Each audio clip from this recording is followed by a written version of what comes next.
Come play, create a brand new you today. Each page you turn, you learn book drop. Hop in, let adventuring begin. Each book you look through is a new world. Rocket launch to the stars, make homemade guitars. Hang out with facts, and that's not all. Book drop, climb the tallest mountain top. Book drop, unlock imagination. Unlock imagination. Book drop.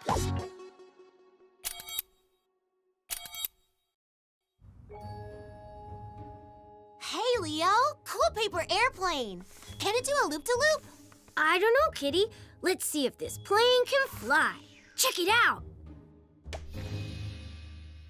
Oh, no loop-de-loop. But a good flight and a good first try. Video call from Ellie and Isaiah. Hi, Isaiah and Ellie. Were you gardening? Because it looks like you got watered. Yeah, we're wet. We're making water bottle rockets. But we got drenched and it didn't go far at all.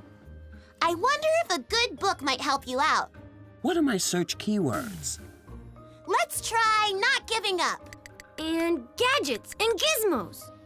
How about Rosie Revere, Engineer, by Andrea Beaty? Now we need a reader. A teacher, doctor, gardener, building inspector. Cool jobs. How about an astronaut? The coolest job. Kate Rubins is an astronaut for NASA who has been to the space station twice. And she's available for book reading assignments. Does that mean we have to go to space to deliver the book? I'm not sure I want to go. You can bring your favorite stuffed animal, Mo the panda. He says, okay. He also says you should bring your stuffed animal, Kitty. Great idea, Leo. I mean Mo the panda.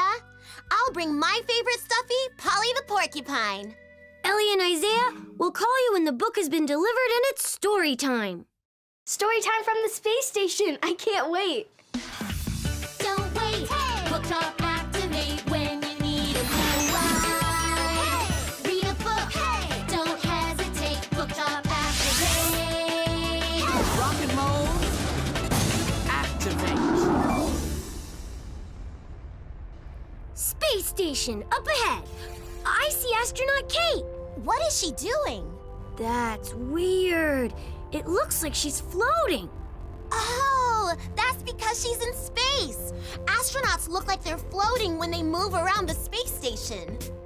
Like Panda and Polly. And us? Whoa! Yep, now let's deliver that book.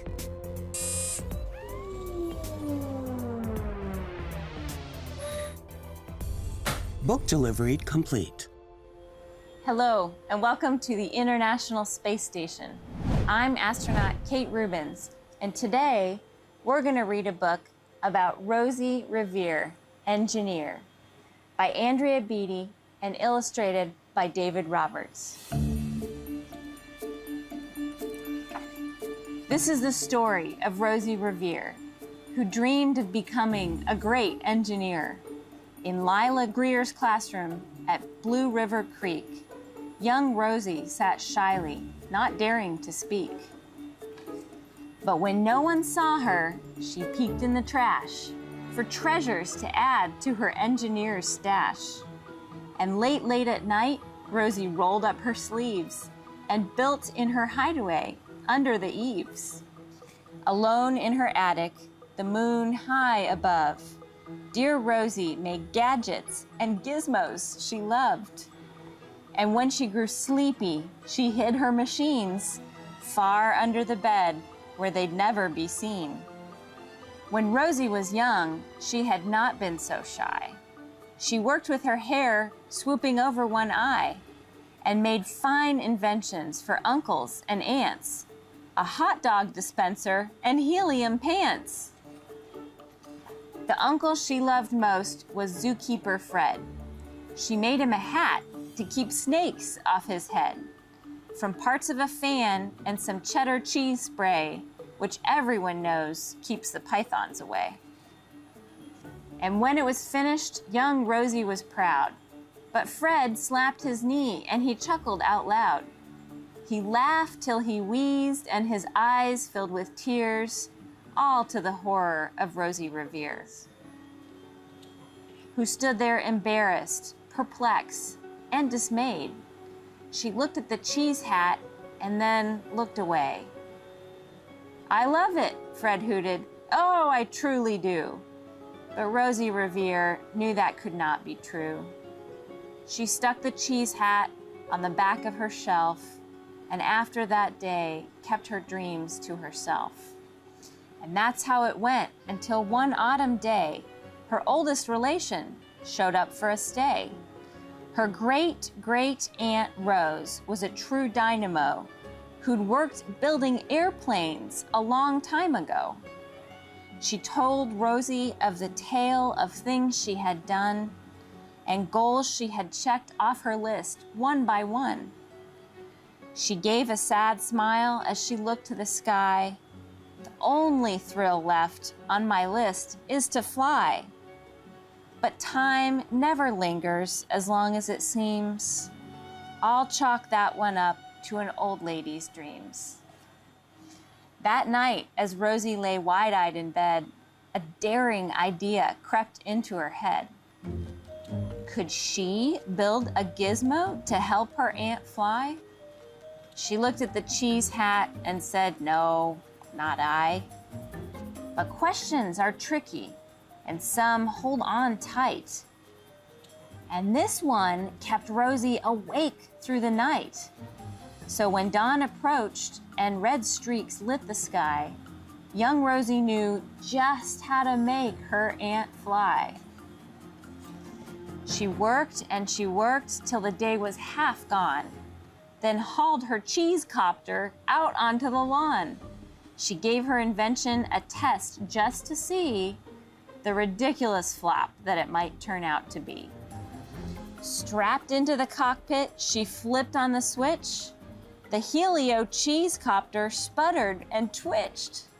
It floated a moment and whirled round and round, then froze for a heartbeat and crashed to the ground. Then Rosie heard laughter and turned round to see the old woman laughing and slapping her knee. She laughed till she wheezed and her eyes filled with tears, all to the horror of Rosie Revere, who thought, "Oh no, never, not ever again will I try to build something to sputter or spin, or build with a lever, a switch, or a gear, and I will never be a great engineer." She turned round to leave, but then great-great-aunt Rose grabbed hold of young Rosie and pulled her in close, and hugged her and kissed her and started to cry. "You did it! Hooray! It's the perfect first try. This great flop is over. It's time for the next." Young Rosie was baffled, embarrassed, and perplexed. "I failed," said dear Rosie. "It's just made of trash. Don't you see it? The cheese copter crashed." "Yes," said her great aunt, "it crashed. That is true. But first, it did just what it needed to do. Before it crashed, Rosie, before that, it flew. Your brilliant first flop was a raging success. Come on, let's get busy. Get on to the next." She handed a notebook to Rosie Revere, who smiled at her aunt as it all became clear. Life might have its failures, but this was not it. The only true failure can come if you quit. They worked till the sun sneaked away to its bed. Aunt Rose tied her headscarf around Rosie's head and sent her to sleep with a smile ear to ear, to dream the bold dreams of a great engineer. At Blue River Creek, all the kids in grade 2 build gizmos and gadgets and doohickeys too. With each perfect failure, they all stand and cheer, but none quite as proudly as Rosie Revere. Thanks for joining us today on the International Space Station. We have a lot of engineers working for us, and someday I hope we have Rosie Revere working for us too. That was a great book. Are you ready to try again? Yes! You know, if Rosie can do it, then so can we. I have all the supplies and directions on how to assemble a rocket. Let's get started. First, poke a hole in the cork so we can pump air into the rocket. On it. And I'll make tail fins from this cardboard. Perfect. Ellie, the rocket's looking almost ready. It's just missing one thing. Ta-da! Is it the rocket's birthday? No, we can use it for the cone. Great idea. One more on the other side. Nice. Now let's put in water. Remember last time? We had too much water and got soaked. So let's put a tiny bit in this time. Now put the cork in. And let's head to the launching pad. Ready for launch, astronaut Isaiah? Ready for launch, astronaut Ellie. Let's count down. 5, 4, 3, 2, 1! What happened? It barely went anywhere. What would Rosie do? You did it! Hooray! It's the perfect first try. This great flop is over. It's time for the next. Rosie didn't give up. Okay, so what's wrong with our rocket? We tried a lot of water and we tried a little bit of water. What's left? A medium amount of water. A happy medium. That's the idea. Let's count down. 5, 4, 3, 2, 1! We have liftoff! Ground control, the rocket has launched. Do you think Kate will see it from the space station? Of course. They did it, Mo. Storytime mission accomplished. Book returned. Now let's head back to the library.